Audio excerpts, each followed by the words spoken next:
Hi all ஃபைனலாக ஒரு வழியாக 20 டேஸ்க்கு அப்புறம் பெங்களூர் கிளம்பிட்டோம் நாங்கள். உதய் எக்ஸ்பிரஸில் தான் புக் பண்ணியிருந்தோம்.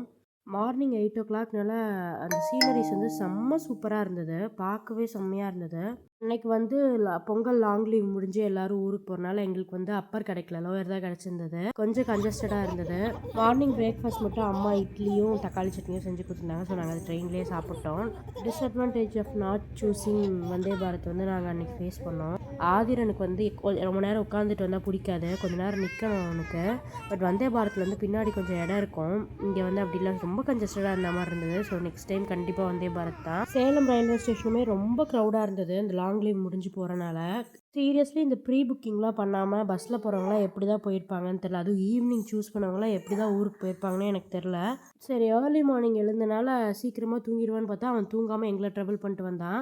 அப்புறம் இறங்குறதுக்கு முன்னாடி தான் கொஞ்சமாக பால் கொடுத்து கூட்டிகிட்டு வந்துட்டோம். பிகாஸ் நாங்கள் வீட்டுக்கு போகிறதுக்கே 1 ஹவருக்கு மேலே ஆகிடும்.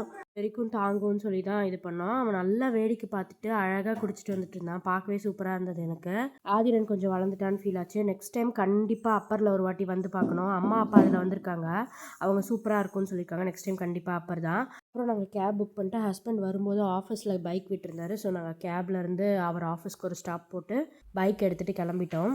ஹஸ்பண்ட் வந்து ஒரு ரிச்சுவல் அலுமினி மீட் அரேஞ்ச் பண்ணியிருந்தாரு. நான் யாருமே வரமாட்டாங்கன்னு சொன்னால் ஒரு 2-3 வீக்ஸாக ப்ரிப்பேர் பண்ணிட்டு இருந்தாரு. பட் டு மை சர்ப்ரைஸ் நிறைய பேர் வந்தாங்க. ரொம்ப ஹாப்பியாக பேசிகிட்டு இருந்தாங்க.